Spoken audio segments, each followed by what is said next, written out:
You're listening to World Talk Radio, where the world comes to talk. World Talk Radio.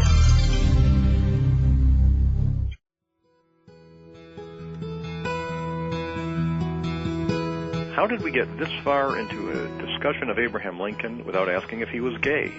I don't know. Well, hold on, please. We're just teasing the audience. We'll remedy that when we come back with Harold Holzer in just a minute on Civil War Talk Radio.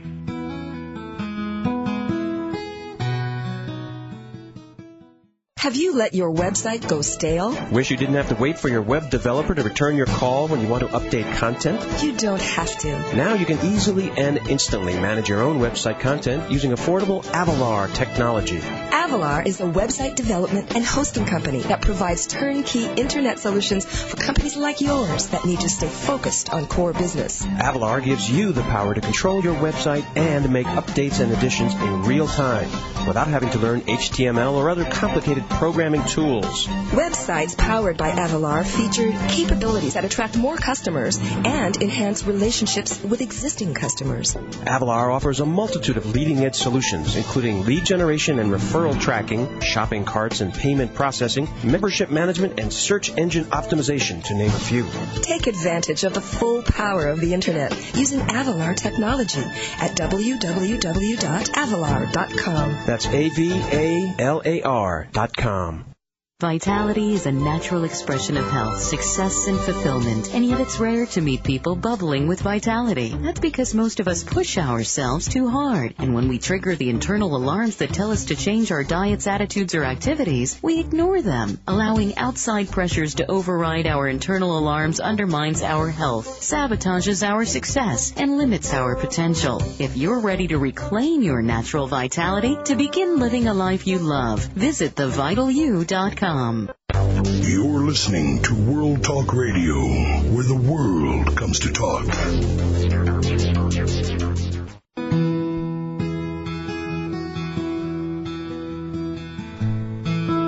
Welcome back to Civil War Talk Radio. I'm Jerry Prokopovich with my guest Harold Holzer, author of Lincoln at Cooper Union, the speech that made Abraham Lincoln president. We have been talking about this speech in February of 1860 that introduced Lincoln to the New York audience, to the Eastern political elite, that established his position or explained his position on the stopping the expansion of slavery, and that made him, for the first time, a viable candidate for the presidency in 1860. Harold, do you think it's possible something like that could happen today? Someone could make one speech that would elevate them so much in the public eye? That's an interesting question. I mean, I can think of occasions when the stakes were very high for speeches. I think President Clinton's State of the Union message, when his personal scandal was at its peak, when his earlier denials had been disproven and he had admitted that he had not told the truth about it. That was a very high-stake speech. John Kerry's convention speech when he accepted the nomination, and Al Gore's also. So I think the stage has to be set with pervasive media attention.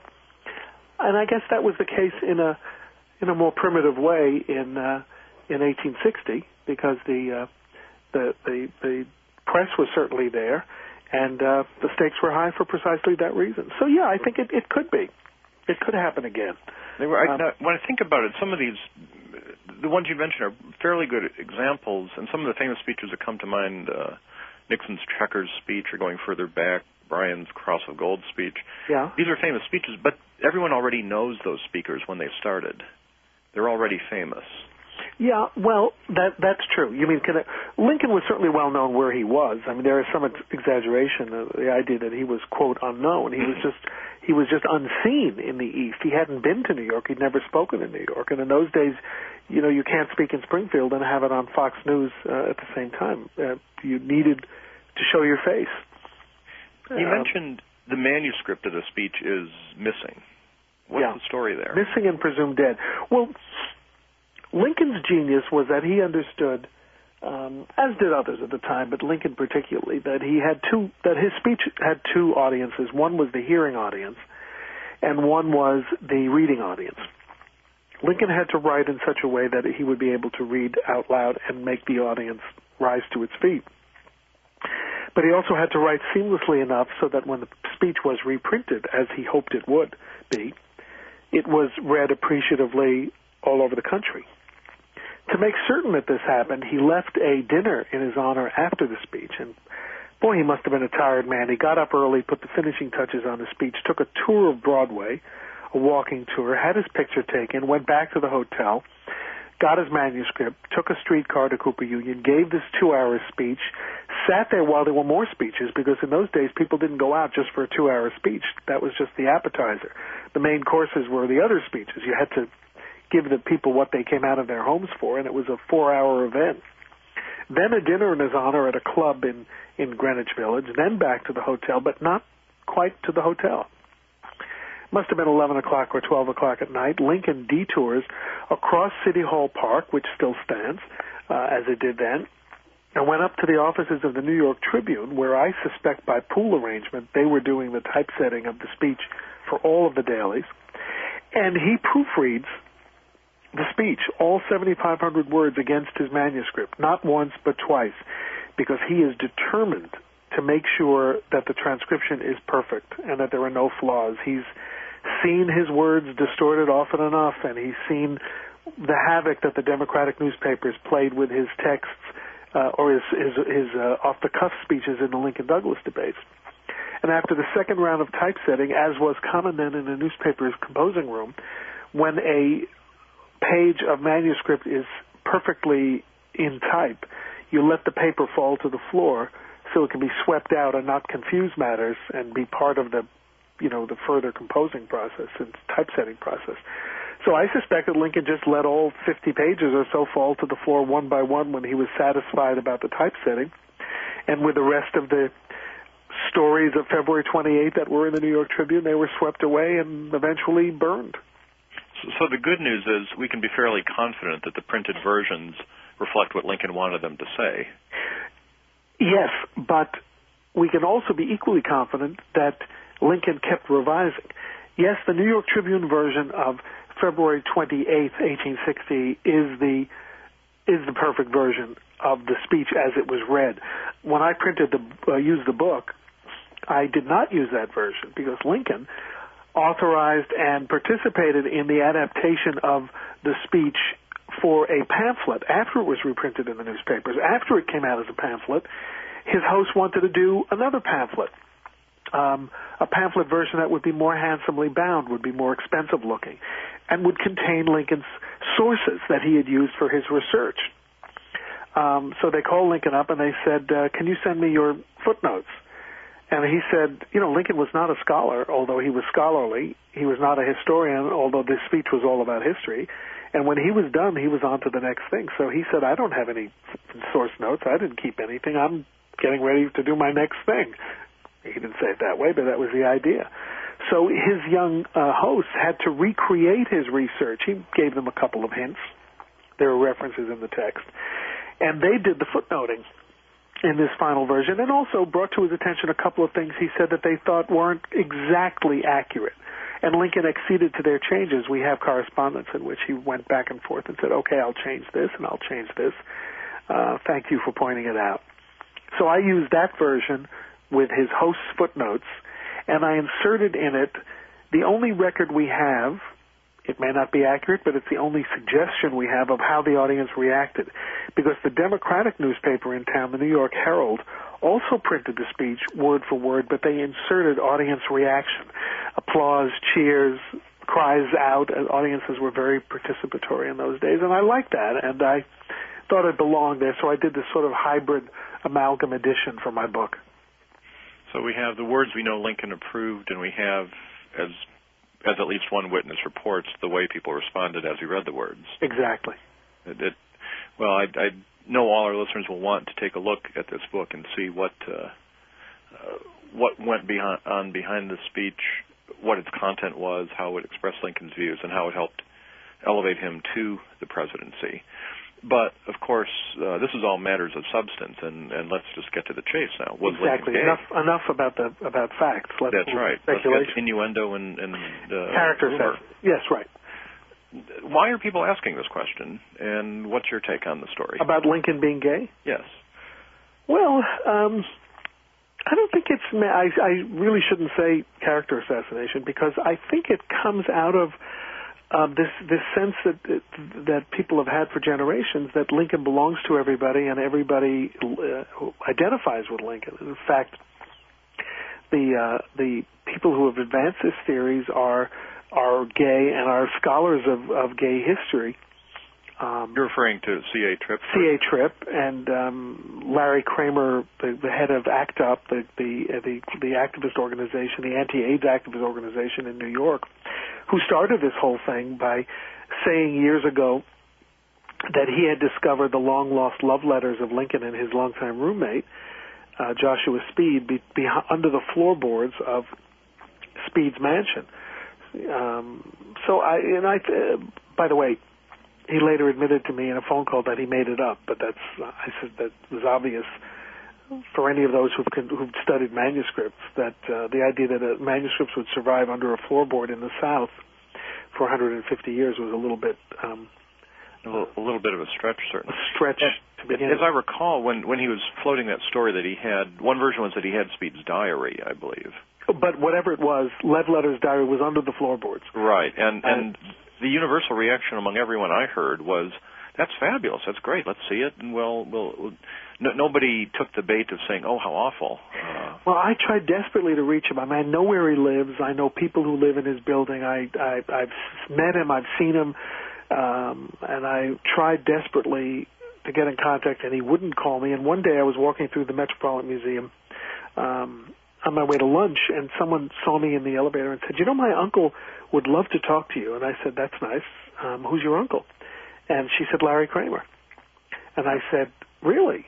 I mean, we have a big group at the Met. We have 2,000 people. And eventually you meet everybody, find out that everybody, it's like only 3 degrees of separation to the rest of the world. So I did have a chance to talk to him about this, and he said, oh, that was just for consciousness raising. That wasn't real. Well, which is what I suspected, and he didn't think there was anything wrong with saying that. He said he wanted to get people to think that it was possible. Well, I feel like a scoop here on Civil War Talk Radio. At least it is the first confirmation I've heard that absolutely proves it was not true. But although if you've been holding your breath waiting for the diary, and you're turning really blue, I think you can exhale now. I'm ready to exhale. I wasn't really expecting to find it out there. None of us were, but it's good to have it confirmed. I think he's even now admitted it in writing. At least I've seen it somewhere. So C.A. Tripp writes this book out of, I think, here's how we understand Lincoln's compassion and his generosity and the beauty of his writing. It's sort of, in some academic circles it's called queer theory, and if we can all love Lincoln, why can't we all love one another and respect one another and all of that stuff? So out of that premise, you take everything Lincoln ever said, every innuendo, every roommate, every bed-sharing experience he had, and turn it into an extension of what your preconceived notion is, and Lincoln becomes,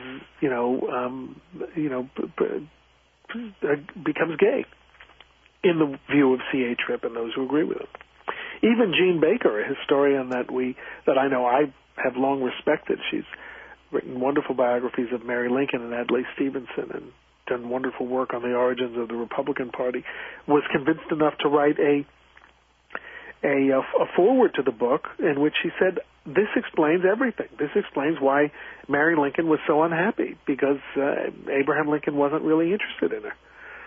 But anyway, are we ready to deflate this story or not? I think you touched on some of the reasons behind why people are raising it so frequently, and it strikes me there's something in Lincoln's personality that does merit exploration. Frank Williams wrote an essay once on the feminine side of Lincoln, not arguing that Lincoln was gay, but simply pointing out that many of Lincoln's virtues were not traditional masculine ones. And another person who's done really good work on that exact theme that Frank Williams explored is William Lee Miller in his Lincoln's Virtues. He points out that Lincoln was sort of eschewed a lot of the frontier virtues that were common, torturing animals, hunting, that kind of sport. So he was, listen, if this guy who was different from any of his contemporaries, physically, emotionally, in terms of talent and compassion, and was not different as a child, I'd be very surprised. So, the other speculation that the one thing that C.A. Tripp says in his the Gay book is that all of this can be understood because Lincoln matured or went into puberty very early, and youngsters who go into puberty very early invariably have more homosexual experiences than children who go into puberty late. And my cousin is an endocrinologist who's done a lot of work on both aging men and women and on prepubescent and pubescent men and women. And her contention, which makes good sense to me, because we sort of can trace this in our own family, is that puberty is, in a way, a cutoff of growth spurts. Although sometimes they resume later, it inhibits growth spurts. And if you see really tall people, unless it's genetically foreordained, I mean, if you got two people who are 6'3", they're going to probably have a 6'3" or better baby. That usually the people who are really tall and grow taller than their peers are people who had late puberty. So that's just a medical counter to Mr. Tripp's speculation, for which he has absolutely no evidence. No, and that kind of deterministic argument does sound suspicious to begin with. Yeah, but I thought I would add one of my own for the hopper. And I think it's an interesting one. Let me suggest we only have a few minutes remaining. Could I say one more thing about the Gay story? Absolutely. I have just been reading through Doris Kearns Goodwin's the galleys to her book on Abraham Lincoln, which will be coming out on October 25th. And I will say that in a very subtle but brilliant way, and in stories that I've never read anywhere before, not about Abraham Lincoln, but about other people in his era, famous people. She really reveals what the culture was like in terms of the way men referred to each other in very intimate, endearing, almost physical terms. And I think this book, and I have only read a third of it, but I think it's going to provide a very powerful answer that we all will be quoting in the future. I don't want to say any more than that because she didn't say I could, but look to that book, which is sure to be very widely reviewed in late October, early November, for some startling revelations. Well, I know we'll all look forward very much to that. In late 2005, we'll be seeing Doris Kearns Goodwin's work there. Now, the idea that men referred to one another, interacted with one another differently than they do today, is certainly to the historian not news, but it does add an element of historical context to this argument that really has not been there. It was pointed out in one review that even the word homosexual did not come into usage until after Lincoln's death. Exactly. It's not a 19th century term, really. Nor a concept, even. And thus, using it to apply to 19th century figures, early 19th century figures, really misstates things. People did not define themselves in the same way. Exactly. Well, I would love to ask you what you think of Mary Lincoln. I would love to ask you how Doris Kearns Goodwin has overcome issues in the production of her Lincoln book, although I should ask her that maybe instead of you. Yeah. I would love to talk at great length more about Lincoln iconography, a subject we didn't even touch on today, of which you are the acknowledged leading scholar, and yet we're out of time. You'll be compelled to have me back. I certainly will. I want to thank our guest today, Harold Holzer, from the Metropolitan Museum of Art, and noted Lincoln scholar, winner of the 2005 Lincoln Prize. We hope to have him back sometime soon. Thanks, Harold. Jerry, thanks for having me. This is Jerry Prokopovich on Civil War Talk Radio.